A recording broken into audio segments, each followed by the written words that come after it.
afternoon, ladies and gentlemen. I'm the last speaker.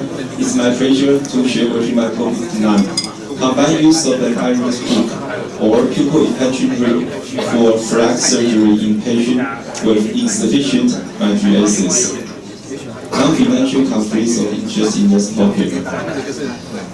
Small pupil cataract surgery is still considered as a challenging cataract surgery.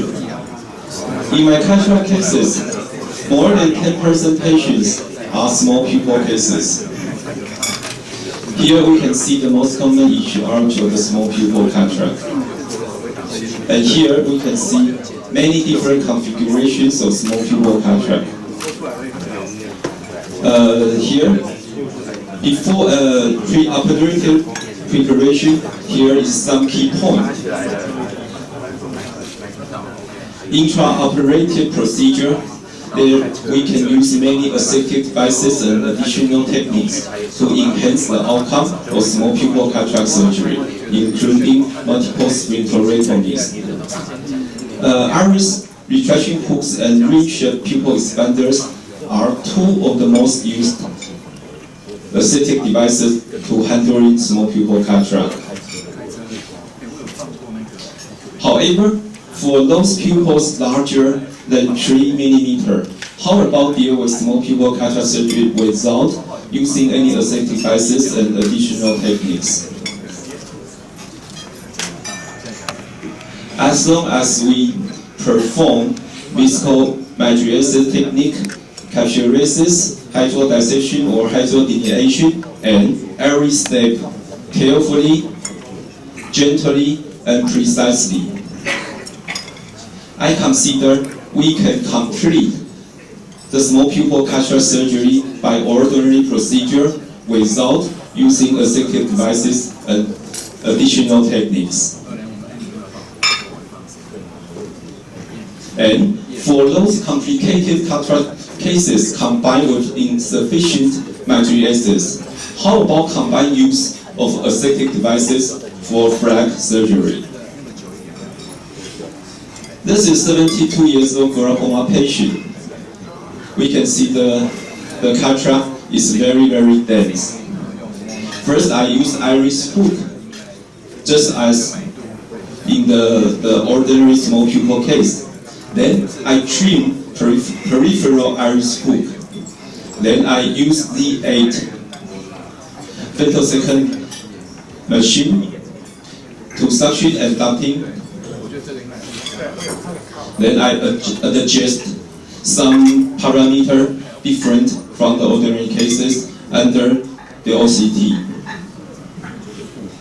Then I perform laser fragmentation and capsulotomy. Because the anterior chamber is not stable as the ordinary cases, so I must to check the capsularis very, very carefully to confirm the capsularis is open. After remove the anterior capsule, I always perform hydrodissection very carefully, and I rotate the nucleus just as ordinary cases.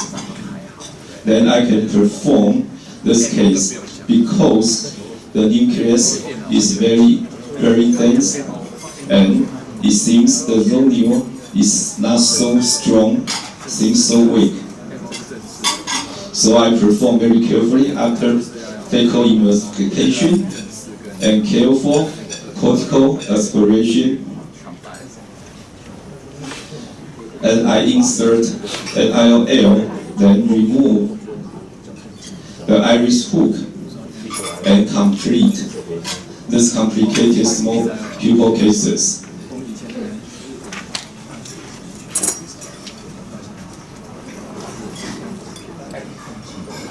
The second case is a very severe IFIS patient in his first eye. This is 78 years old male patient. So this eye, after I make a horizontal mark by variable, then I do the first suction and ducting to perform accurate incision and corneal wound, including the main wound and the side pore.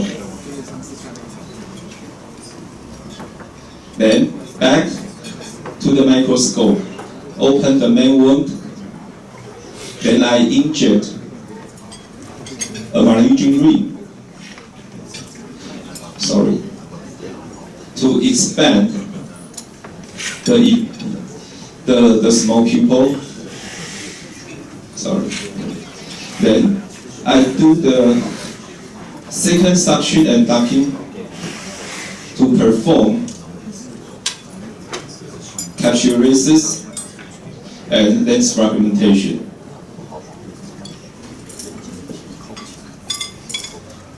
In such cases, we must very careful to check the capsularization also.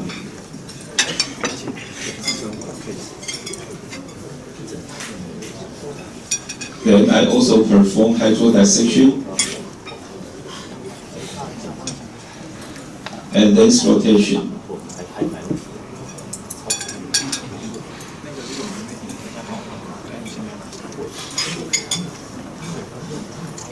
After fecal emulsification,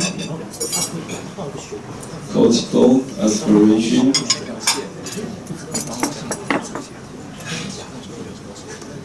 and in this case, I implantation a lentis and crust. Then remove the malign ring, and after OVD aspiration, we can see the wound.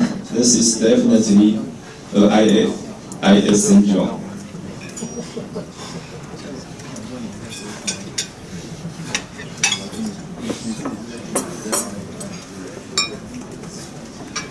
Okay, we complete this IFI syndrome patient, and we are submitting this case report to the international journal.